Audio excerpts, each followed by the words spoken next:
Hello and welcome to the Daily Mill for Monday the 25th of July 2022. In today's Millwall news, we will start off with this. Welcome to your new Millwall app.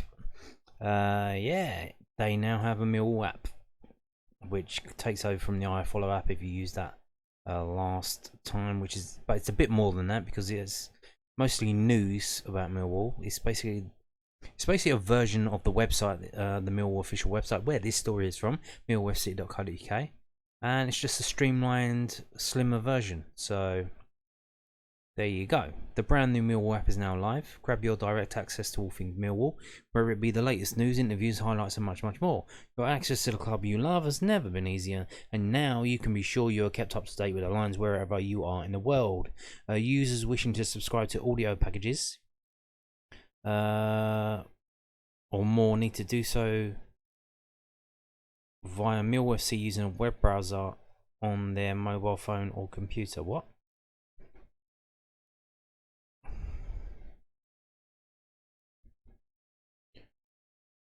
Oh yeah, so this is the thing. Yeah, someone said this isn't worded very smartly. If you want to use certain parts of the Millwall app, you need this Millwall profile that they've been pushing, which it says there, look, create your Millwall profile, click here. You can't do it on the app. So I think what they're trying to say there is, I don't know if they've worded it poorly, you need to create a Millwall profile on the internet, on a web browser, on a computer or mobile phone, on Safari or Chrome or whatever. You can't do it in the app, so you have to do it outside the app.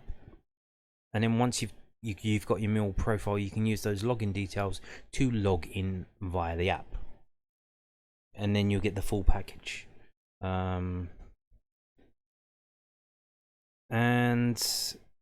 I've downloaded the app, and I would say I've already had a bit of problems with it. It's not the best. I logged in with my details, went to the videos on the MillwallTV section, saw that there were some highlights for the Ipswich game, clicked on the button to watch them, and it started playing, and I then changed my phone to sideways so that the picture would take up the whole screen. It did not move sideways, it stayed where it was. It started to play and then it crashed after like 2 seconds. And this happened on 2 separate occasions, immediately one after the other. So, not the best, but I did go back to, I went on my laptop and I watched the Ipswich highlights. And let me just quickly say about that, I'm watching the goal back, Ipswich's goal. So their guy's dribbling with the ball. He kicks it ahead of himself, and then Ryan Leonard comes in. Instead of taking the ball off the guy or just kicking it away, even kicking it out for a throw-in, Ryan Leonard decides to kick it against the player in the direction that the player is and that he's running in. So it then ricochets. For some reason, Ryan Leonard dives in as well. Though looking at it, it seems there's absolutely no reason that he needed to drop to the floor. I don't know why he didn't kick it sideways, and he didn't kick it straight ahead. He did kick it sideways onto the Ipswich player, and not only that, but the Ipswich player who passed it to the guy that Ryan Leonard tried to tackle or whatever he did. I don't know what he fucking did. Billy Mitchell's tracking him back. When he sees Ryan Leonard come in, he thinks obviously he's going to win the ball.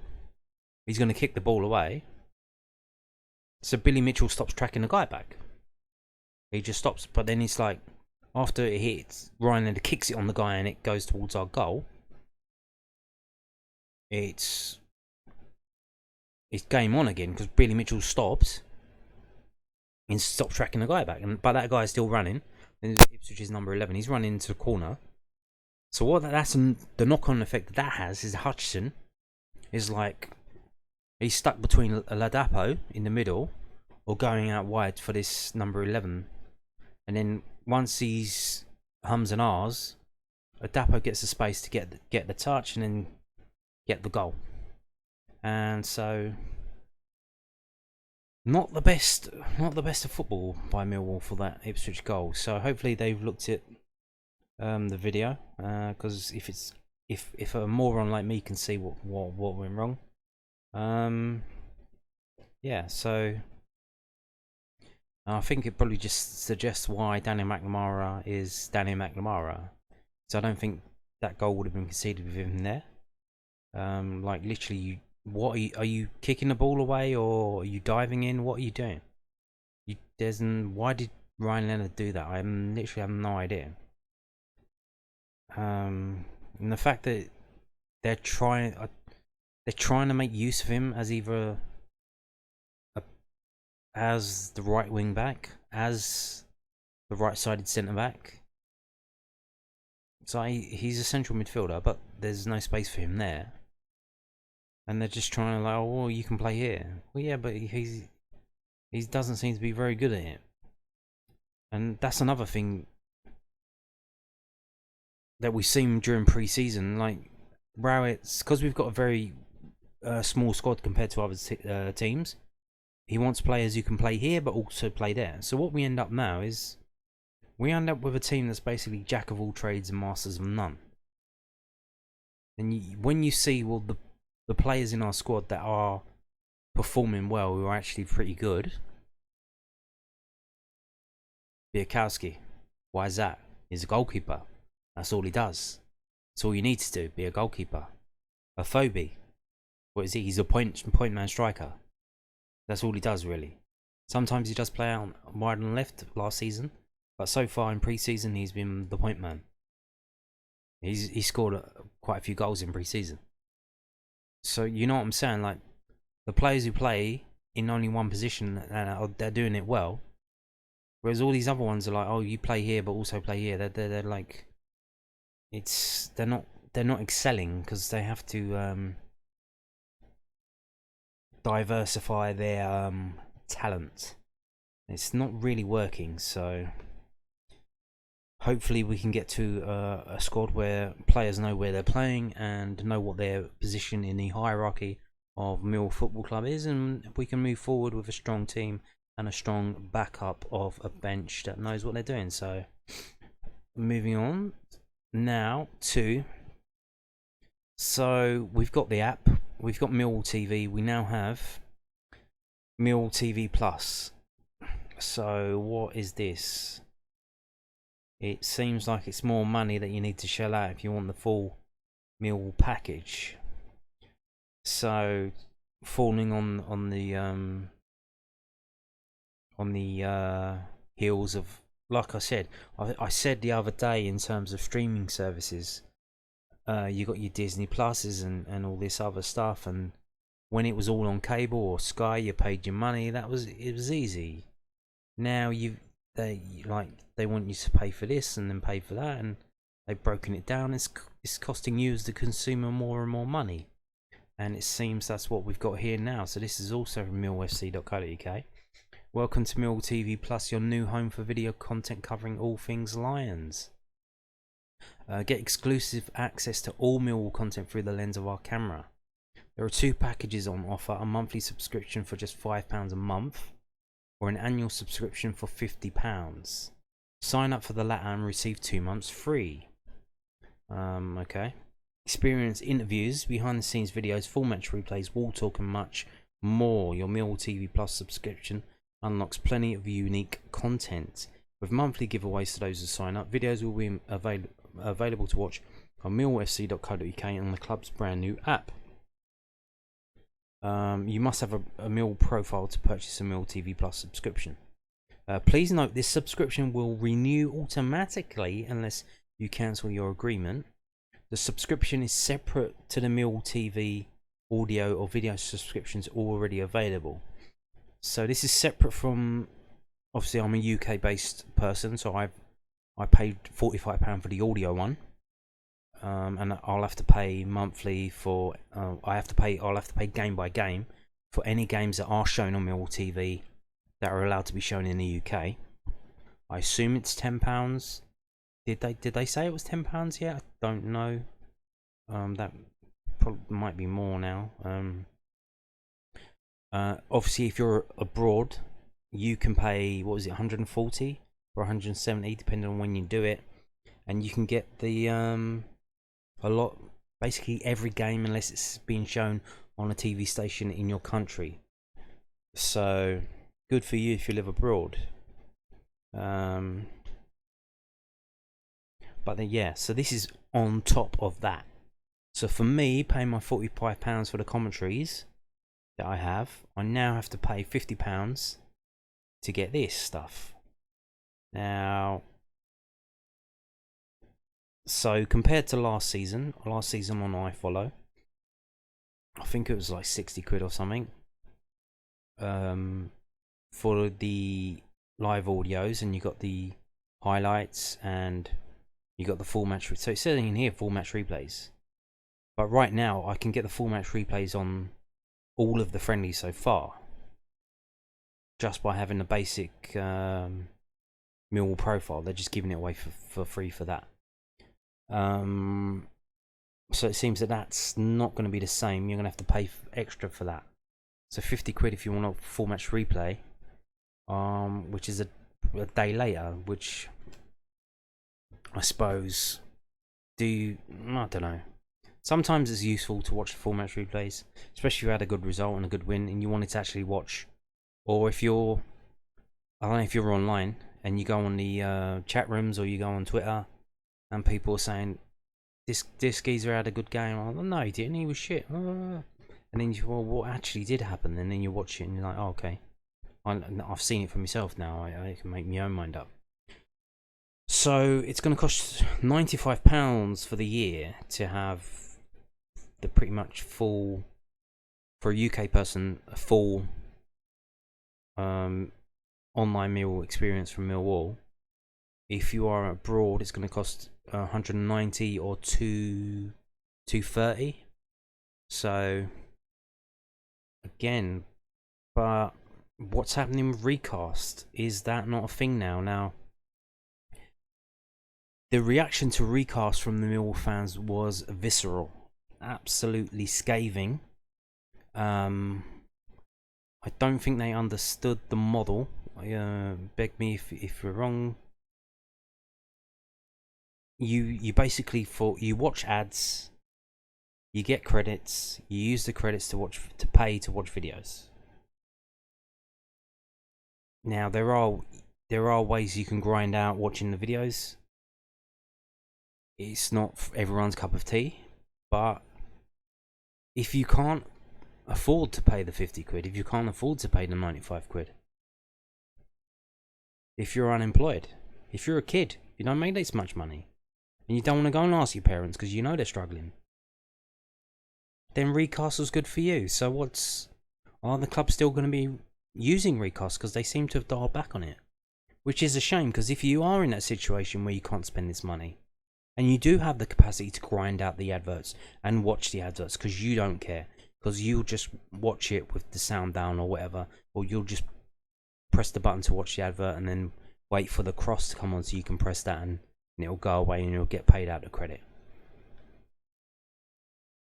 Will they still be doing both? Because they seem to have dialed it back due to the visceral reaction, and it's going to be a shame for those Millwall fans who can't afford or don't want to spend the money for this £50 and then any other money as well to watch the games, that they couldn't just watch it on recast. So we will see. So here we go. £45 for audio commentary, £50 for full match replays and other like videos that they do, the interviews and stuff. So that, but when you compare it to recast, I mean, it is a bargain. I mean, it's £50 for the year. I mean, that's not a lot, is it? It's like £4 a month. So, but yeah, I probably will buy it. But it's definitely gone up compared to what I was paying last season to iFollow. It was like, for iFollow it was like 60 quid. Now it's like 95 for me. So that's £35 extra. moving on now to some actual football talk now. Mill hoping to improve high press this season.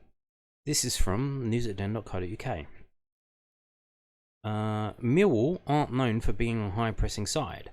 The Lions had quite a high PPDA, passes per defensive action, last season, meaning that they ranked in the bottom half of the championship when it comes to how much they press when their opponents are on the ball. Somewhat uncharacteristically, Garrett's side scored from a high press in Saturday's 1-1 draw with Ipswich Town. George Honeyman forced centre-back Luf Wolfenden to surrender possession in the final third, allowing him to set up Benicofo before the goal. It wasn't the only time that Millwall had looked to press the Tractor Boys when they were playing out from the back, although they failed to capitalise after going ahead on the 15-minute mark. We do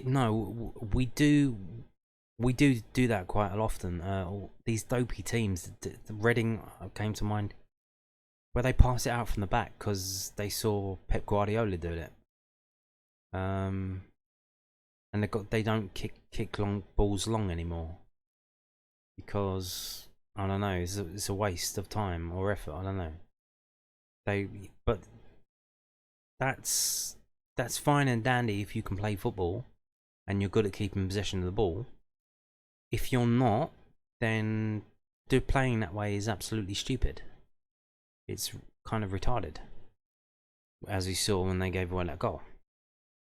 Assistant manager Adam Barrett admitted after the match that the Lions were looking to improve their pressing in the upcoming campaign. I think it's something we're always trying to set up, pressing triggers and when to press the opposition. Everyone wants to see a high press and getting after teams, but you've got to do it in a structured way and within shape.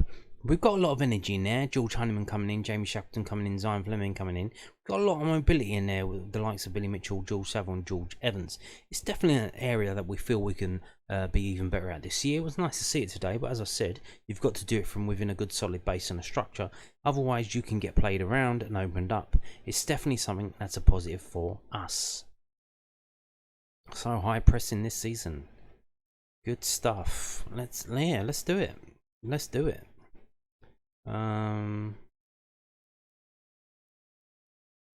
Moving on now to, we have a confirmation of the squad numbers. Will that mean anything to anyone? I don't know. 2022 squad numbers. Millwall confirm from millwallfc.co.uk. Millwall Football Club can now confirm its squad numbers. So if you were wanting to buy a shirt with a certain player's number on, if you haven't already done it and you were waiting for the numbers, we now have them. New signings: Benicofo, number 7. Zion Fleming, number 10. Charlie Cresswell, 15. Jamie Shackleton, 16. And George Honeyman, 39, are added to the list, whilst number changes include George Evans, 6. Billy Mitchell, 8. And George Saville, 23. Take a look at the full list of squad numbers below. And there we are. So, 1 is George Long, Danny McNamara number 2, Murray Wallace number 3, Sean Hutchinson number 4, Jay Cooper number 5, George Evans number 6. Does that mean he's going to be playing more? Hopefully not. Benicofo number 7, Billy Mitchell number 8, Tom Bradshaw number 9, Zion Fleming number 10, Scott Malone number 11, no number 12 so far. Ryan Sandford is 13, Tyler Burry is 14. Charlie Cresswell, 15. James Shackleton, 16. No 17. Ryan Leonard is 18. No number 19. Mason Bennett is 20. George Saville, 23. Isaac Olofi, 25. Bart Biakowski, 33. Alex Mitchell, 34. Hayden Muller, 35. Nana Boateng, 38. George Honeyman, number 39. And B-Sart Topolodge, number 40. So, interesting to see which ones are included in this list. Now, every player who has a pro contract does get a squad number. So, players who's not on this list, who's got a pro contract, maybe Tyrese Briscoe, Joe Wright, even though Joe Wright's on loan, so I don't know if they would need to register him for a squad number. This is on loan at Bath City for the season, and he's been doing all right in pre-season friendly so far, so that's good. But interesting to see. So the under 23s that they've listed here are Mitchell, Muller, Boateng, Topoloj, Isaac Loffy, the main ones. It's good to see B-Star Topoloj getting in there. Doing quite well and being moved around position wise from earlier, like a couple of years ago, but it seems to be working out for him. So there's your squad numbers. If you want to get a shirt with them on, there you go. Good stuff. Moving on now to Gary Rowett. Speaking about problems. So, this is from londonnewsonline.co.uk. It just always baffles me. Millwall boss Gary Rowett would like to see common sense shown with championship fixtures. Gary Rowett has joked that Millwall need a time machine to ease some of their travelling burdens in the opening weeks of the championship season. The Lions head to Swansea on August 16th for Tuesday night, before following up with a Friday night fixture at Norwich City just 3 days later. Yeah, but that game was moved for Sky TV. So, how can we not object to that? Can we say no thanks? Do we get any say in that, or is that not the case? And it wouldn't surprise me if they did that on purpose, because if they were looking like, well, there's a range of fixtures in midweek, but we want a Friday game on Sky. Which game can we put on Friday night? It wouldn't surprise me if they thought, well, let's put Millwall. Why not? Let's put Norwich and Millwall, because fuck Millwall. Even though we're away on Swansea, would not surprise me if that was their attitude, because we know the club and Sky have had a tete-a-tete last season about the bullshit reporting from their woke reporters. So would not surprise me. Mill will have a long journey to Burnley on August 30th, again a midweek fixture. The Lions also head to Rotherham United on October the 5th, once more not a weekend date. Asked about his time machine comment, Rowett told the South London Press it would probably be cheaper than flying. It's not ideal, so many away fixtures early on in the season. It just always baffles me. I understand the EFL have to make those decisions, but there has to be an element of randomness about the way they are selected. But you look at the away fan, put yourself in their shoes, and you're asking them to travel to Swansea on Tuesday night, Norwich on a Friday night, and then there's another couple of long midweek aways. It seems to make more sense to try and perhaps put those long journeys on a Saturday, but I'm not an expert in how the fixtures are calculated and how they work, but it always feels a bit unfair on a modern day fan who has to turn up, get the day off work, and spend 9 hours in the car at great expense. It feels like we could make it a tiny bit easier, but as the players and staff were paid to try and prepare to recover as well as we can, that's why we're going to need those numbers in the squad to make the same changes within those games, because physically it's almost impossible to do that journey, to do those games and retain the intensity that you'd want. We might have to think a little more closely about those games, but it's a welcome to the Championship football in the first month. We wouldn't have it any other way. Yeah, I told you in previous videos, our opening to the season is very hard. We've got Burnley away, we've got Norwich away, we've got Swansea away. First month and a half is very hard. Now you'd think, well, does it matter? You have to play all the teams anyway. You have to play them twice home and away. Does it really matter? Well, it does. It does, because it's fucking hard. It's going to be hard. The hardest games. The bigger teams with the better squads, we're playing them away at the start of the season, and we haven't exactly. We need some time to get going.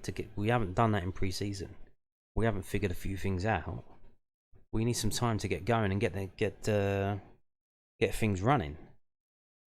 But I did say our start to the season is so hard that by the time we get to November, if we're round about top 10, you've got to think we really are something special.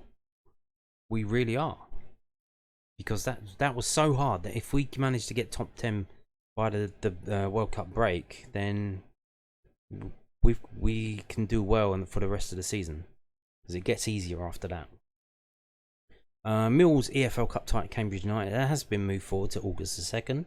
Initially, all the matches were scheduled to take place in the following week. We had the option and we all agreed the first week will be better, said Rowett. Normally that cup game is one where you can bed players in who haven't played minutes in the first league match.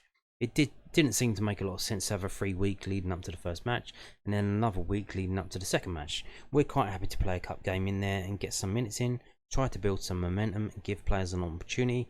I'm pleased it has worked out that way. So there you go. Now, Gary Rowett here complaining. I see what he's saying. I believe in what he's saying. I saw it myself that the fixtures were tough in that opening month, but is this Gary Rowett getting his excuses out early? Is he trying to plant the seed in your mind that it's not that easy? Is he getting his excuse out early? We don't know. It makes it a little bit false. Millwall team set up to play in front of a noisy den. That made pre-season friendly trickier. More excuses. This is from londonnewsonline.co.uk as well. Gary Rowett is confident that his Millwall side will be different proposition in their championship opener against Stoke this weekend at packed den. Yeah, that game, Stoke City game, it's looking to be a sellout. A lot of tickets have sold already, and it should be sold out by the time we get to Saturday. So there you go. The Lions drew 1-1 with Ipswich Town on Saturday and struggled to click in the final third. But Rowett partially put that down to the fact that there was only a small crowd in attendance for their final pre-season friendly before the league action gets underway against his former club on Saturday. It was another good exercise against a team I don't think are far away from championship team, so that was a tick. Yeah, Ipswich did look good. I mean, so here's the thing. Maybe it might be a thing to look at Ipswich in terms of betting on them to win League One, because they did look pretty good. So, not if Ipswich do at the end of this season end up winning that league, we can look back at this and think, well, okay, yeah, we saw it then. Like, they are pretty good. So that might be. They might really be in a championship team playing in League One. So that was a tick where I told the Southern Press. In terms of fitness and more game time for players and new players, the likes of Jamie Shackleton, I thought I had to start him just to get some game time with a group. Whereas it might be if I was picking a team to start the season, I might make some decisions differently. We mixed up the decision making process, so that was another tick. I watched the game back and thought we were really well structured and showed good energy. We played with a lack of quality at times. That was from players who I've seen do it 100 times before and make better decisions and better passes on the ball. It was one of those games where it didn't quite ebb and flow in the attacking half, but having said that, it was a pretty even game like the Hammarby one. It's like anything, you want a little bit more. When you recruit and build a team to play in front of the fans at the Den, it has to have certain elements to it. When you're a team without a lot of fans, it's quite hard to judge. It's a team of energy, and want to go and get after teams. When we haven't got the atmosphere, it makes it a little bit false in some ways. There were some good bits and quite a few we can take into the week and put back into practice. Which is going from the back to the front with a little bit more control and quality of movement. That's something you're always trying to improve on. So yeah, like I said, seems like more excuses. It's your fault we didn't beat Ipswich.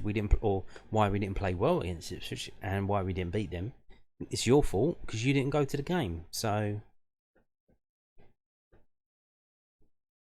it just seems excuses, getting them in early. You know, what is that sponsor on Ipswich's kit? Plus minus equals divided by times. Tor, is it T-O-U-R? What is that? Anyway, moving on now. Executive boxes have sold out. So they've sold out for the season. This is from millwallfc.co.uk. So there shouldn't be any more excuses from Gary Rowett if we don't beat Stoke City, because it looks to be a full sold out ground, and all the executive boxes are sold out. So we should see better performances from the Millwall players then, no, Gary? We should be full-blooded response from the players in terms of playing in front of a crowd, because the executive boxes have sold out. And now they've started up a waiting list. Crazy. Can you believe that? That's the optimism on hand. People, these boxes cost thousands and thousands of pounds for the season, and they've all sold out. And although I imagine for the cup games, if we have any, if we're lucky enough to have a second round or a third round Carabao Cup game, we've definitely got a third round FA Cup game, but that may or may not be away. So if you want an exec box for that, I think that's your only chance. But there you go, they've sold out. So moving on now to news from Alex Mitchell, news@den.co.uk. Millwall defender as League 1 and League 2 options. Alex Mitchell could make the step up to League 1 this season, as Millwall hope to finalise a loan exit for the defender this week. Mitchell, 20, has yet to make his championship debut for the Lions first team after coming through their academy. Brief stint at Bromley in 2020-21 was followed by a loan spell at Leyton Orient last season, where he played 26 League 2 games as the Odes secured a 13th placed finish. I think he has played for us though, hasn't he? He played in a cup game. I'm not sure if he started, he'd come off the bench, so I'm pretty sure he did. I know Muller's played. The centre-back has trained with the senior squad in pre-season while playing for the under-23s in friendly matches against Dulwich Hamlet and Chelmsford City. So Gary Rowett confirmed to News@Den that the club are working on a loan deal for Mitchell, who will hopefully be able to join up with a League 1 or League 2 club before the start of the new EFL season. Big Alex has done really well. It's been good in pre-season. With Charlie Cresswell coming in, there's less chance of him playing lots of minutes this season. So off the back of that, and the fact that we really rate him and want him to try and develop, his plan will be to go out on loan this week. We have a couple of options for him, which I won't divulge. If they work out, then he'll certainly go to one of those teams and start the season there. He played in League 2 last year, so our initial aim was to try and get him to a higher level and to try and test him further. We've got one option that might be able to do that, and another option that's similar to his challenge last year. As a young centre-half, sometimes the level is important, but playing games is also massively important. To learn on the job as a centre-back is something you need to do. You need to get bashed. You need to get bashed about a bit. You need to learn against different types of strikers, when and where to go tight and drop off. That'll be his challenge this year, and we'll monitor that closely if he does go out on loan. Yeah, important. It's good to play at the higher level, League 1, but will you be playing that often? You've got to be honest with yourself. Are you at that level yet? You're there or thereabouts. You might be a League 1 player at a lower level club, but then do you want to be in a relegation battle in League 1? Because there are four relegation places at the bottom of League 1. That might not be the best for you. Now, Gillingham are in League 2. Could he go there? Would he want to go back to Leyton Orient? I'm not too sure. And it's not only that, but it's the manager as well. The manager, is it a manager who's known for bringing through youth players, or guiding the players, being a man-manager type of player, rather than kind of a tactician where you expect the players to know what they're doing and know what job they're doing, and just to say, oh, well, you go here, do that, you go here, do that. You want someone who's going to put their arm around him and say, okay, you did this, that was good, you did this, that was bad, try and do this rather than that, blah blah blah. So it just depends on the manager as well. I don't know, could we see him playing at Charlton Athletic? Would you want to see that? I don't know. I'm not too bothered about Charlton, to be honest with you. Would be good if he could go there and do well for them, and then we could point to him and say, well, yeah, he did well there. That's why you're doing well. You got a Millwall player in your team. Would be nice for the tables to be turned. Certainly would, but I don't know about that. I would say, here's the thing: if you go to a League 2 team that is vying for the top, so a top level League 2 team, and if you could go there and play every week, that's basically the same as playing at a bottom level League 1 team. So maybe do that. Don't be too, like, if you're trying to learn the game, it's not really that important about status and where you're playing, you're still learning. Once you get better, then you can get the status and you get the accolades. Right now, you just need to play and learn. So, top of League Two, yeah, I wouldn't be too worried about that. Maybe Gillingham, they are kind of a yo-yo club between League Two and League One. So, why not go and join Neil Harris at Gillingham? Maybe not. We'll see. Gonna end now with this. This is from bbc.co.uk/sport/football. So at the end of last season, there were a number of high-profile pitch invasions where some funny business happened. Billy Sharp got run into, knocked to the ground. Oliver McBurney, I think there's charges going on him because he was attacking the fans that were attacking other players or something. So, and it seems in response to that, something has been done. So pitch invaders at Premier League and English Football League matches will receive an automatic club ban under new measures to tackle fan behaviour. So really? So all of these players here, all of these people on the pitch here at Evan, you're going to ban all these people, yeah? There's literally, what, 2,000 people on the pitch? You're going to ban them all, yeah? Now, I suppose if you're a Premier League team, you could ban 2,000 people. And you could easily resell those 2,000 tickets. Not a problem for you. Millwall, not so much. I don't think if we ban 2,000 people, we could easily replace 2,000 ticket buying fans. Concerns were raised about safety at grounds after a number of pitch invasions at the end of last season. Individuals who carry or use pyrotechnics or smoke bombs will also be banned, and identified offenders will be reported to the police. Oh, that's a lot of Palace fans getting banned then, huh? The Football Association will also implement tougher sanctions for clubs. Okay. It is an offence for fans to enter the pitch without lawful authority or lawful excuse under the Football Offences Act 1991. But offenders have not always been prosecuted. However, prosecuting offenders will now be the default response under new measures.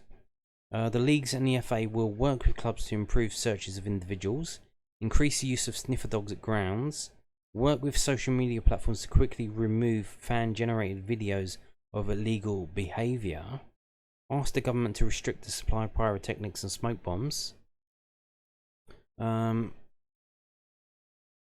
potentially ban accompanying parents or guardians of children who take part in illegal behaviour.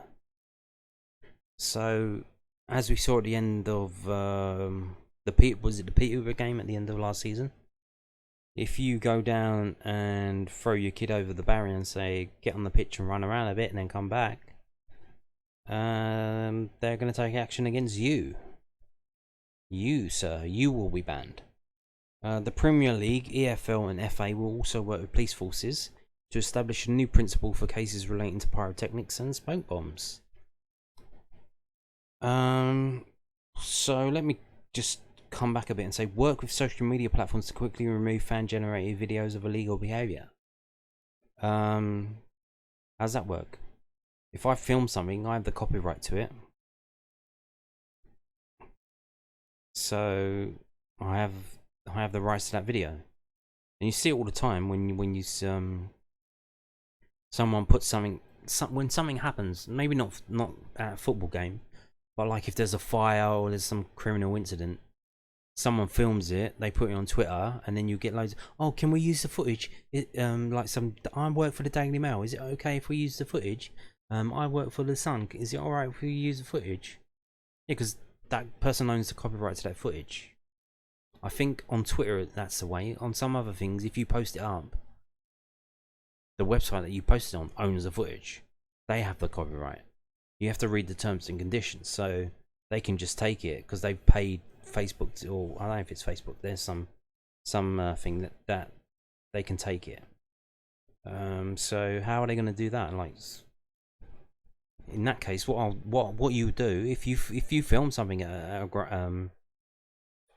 a game or something, you can just go to the newspaper straight. Just call the news desk and say, "I've got a video of what happened at the match. Do you want it? £1,000, £2,000, whatever." Like, easy money. Where were we? Aston Villa keeper Robin Olsen was assaulted at Manchester City on the final day of the season, while a Nottingham Forest fan was jailed for headbutting Sheffield United captain Billy Sharp at the end of their playoff match. Yeah, and not only that, but some fucking loons handcuffed themselves to goal posts as well. Like, really, dude? Really? The rise in antisocial behaviour that we saw in stadiums at the end of last season was entirely unacceptable and put people's safety at risk, FA Chief Executive Mark Bullingham said. Together, English football has introduced new measures and stronger sanctions for the start of the coming season to send out a clear message that we will not tolerate this type of illegal and dangerous behaviour.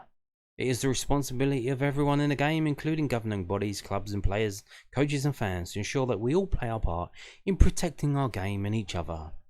Kevin Miles, Chief Executive of the Football Supporters Association, added, "We are contacted by supporters on a fairly regular basis who have been caught jumping on the pitch or with pyro in the stands, and without exception, they regret doing it. Whether they had positive intention or not is irrelevant in the eyes of the law.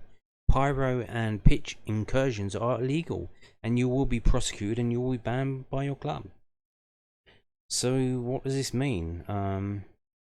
So first they have to identify you, and it says, so the EFL are telling clubs you have to ban people who do this.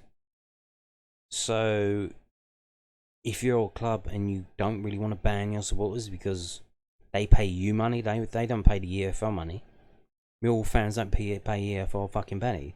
So EFL can say, yeah, you can ban all these fans. And Millwall can say, how about no? These people pay money into our club and support us when all you did was give us a loan for £2 million that we have to pay back. So how about you tell them to fuck off? How about that? Or what we could see is a lot of... so if at Millwall, most pitch invasions at Millwall happen at the last home game of the season. It's the thing that's happening now. It's a bit muggy, but what are you going to do?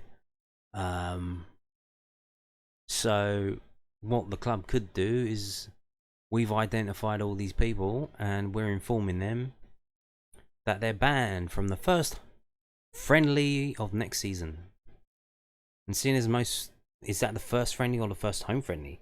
And you think, well, the first friendly is usually at a non-league team's ground, and you don't really need to buy a ticket online in advance. You just have to turn up and pay cash on the turnstile. So they could technically ban you for that game, but then completely and utterly not enforce it. So they've done what they're being told to do by EFL and the FA, and said, "Well, yeah, we banned all these people for the next game." It's true. It's meaningless and did nothing. Or they could ban you for the first home friendly. But then again, we only had like 2,000 fans at the Ipswich game, so who gives a shit about home friendly? Like, do we even have decent friendlies? We don't. So I'm sure if it was a decent friendly, maybe if we got one for a testimonial, like we did back in the day, Tottenham and teams like that, yeah, I'm sure they would be kind of upset and missing that. But again, there are ways around it. But funny enough, they're trying to do something now that they can't ignore it, because it's everywhere. Look at all these people on the pitch at Everton in the Premier League. They can't ignore this now, can they? They ignore all the stuff outside the grounds, all the fighting and stuff that goes on. We can't have that splashed over all the back of the Sun, but they can certainly splash Millwall stuff all over the back pages. And on that note, thank you for watching and goodbye.